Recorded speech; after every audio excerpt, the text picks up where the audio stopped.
Moshe. He lives in Egypt, so the word Mitzrayim appears in a page. His abbreviation of his name, Rabbi Moshe ben Maimon. Rabbi Resh, Moshe Mem, Ben Bet, Maimon Mem. Rambam, that's his nickname. The only time in the entire Torah that you find 4 words that give us this right order, Resh, Mem, Bet, Mem, is right here in the chapter of Bo. That's right here. No other place you have Resh, Mem, Bet in the same order. Also, he was the heart doctor of the king of Egypt. So we have Lev Paro, the heart of Pharaoh. It's another hint. Everything I mentioned so far, it's beautiful hints, but it's still not a scientific proof. From now on is 100% scientific proof. What is it? When we take the word Moshe, the first word Moshe, which is Moses in a chapter, we circle the Mem, and we count 50 letters, we get the letter Shin. We count 50 letters, we get the letter Nun. We count 50 letters, we get the letter Hey. So what did we get? Mishneh. What's the name of his book? As I said before, Mishneh Torah, 2 words and 1 name. Then we go down to the bottom of the page. From the word Oto, him, we circle the Taf, we count 50 letters, we get a Vav, we circle the Vav. We count 50 letters, we get Resh, we circle the Resh. We count 50 letters, we get Hey. So what do we have here? We have the word Mishneh in equal skip of 50. Taf, Mishneh, Mem, Shin, Nun, Hey, 50, 50, 50, 50, yes. And we skip, a longer skip than 50, we'll explain soon why. We go all the way to the bottom of the page, and we get the word Torah in equal skip of 50. However, one slight of a problem we have here still. Why, from the word Mishneh to the word Torah, which is the second word of the same name, there are such a large skip? It should have been also 50, right? If you enter today to the computer a name of a person with his last name, the computer may find that name in equal mathematical skip from the beginning of the first word to the end of the last name, in equal skip.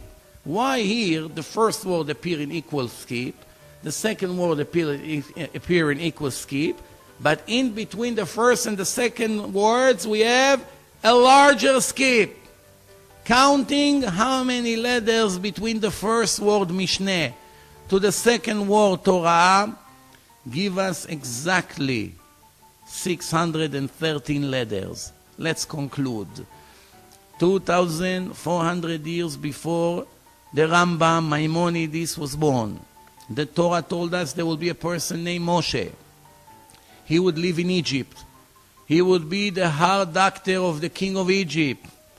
His nickname will be Rambam, Resh Mem Bet Mem.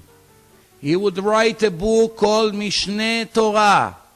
And the subject of the book will be 613 laws of Judaism, 613 commandments.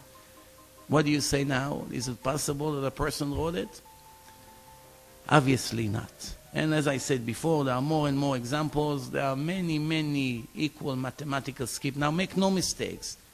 Many manipulators in this generation that take advantage on the ignorance of the public, trying to claim that other books also have codes. I assure you, after 15 years of reviewing and checking what they say, that it's all nonsense. We are not only talking about random codes that you can find in or there in a book by coincidence.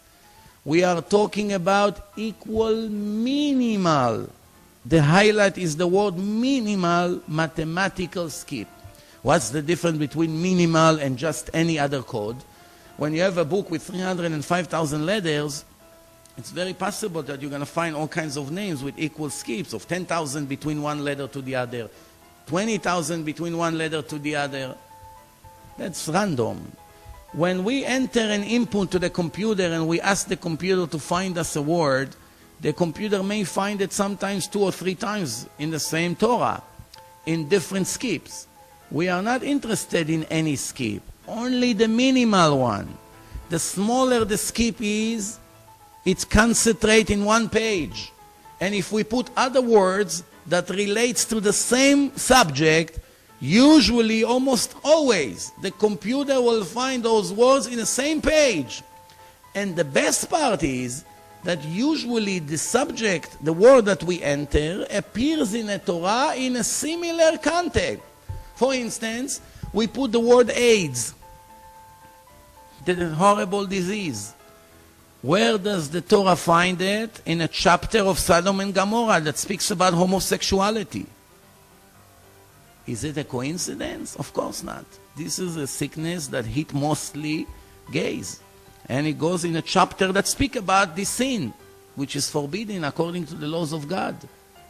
Same-sex relationship is a horrible sin.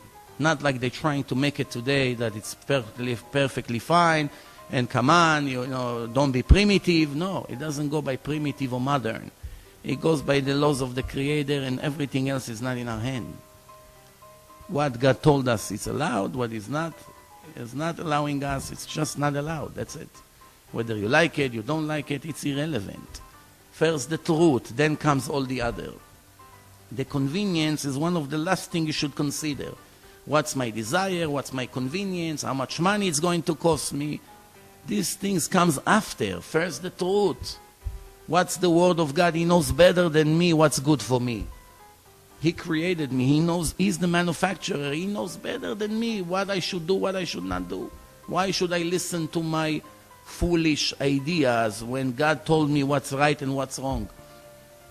Why will I follow my heart and my desires and my hallucinations if the Torah already told me what's recommended and what is not recommended? Well, we're going to speak about this subject in the third chapter of this lecture as I'm entering there right now.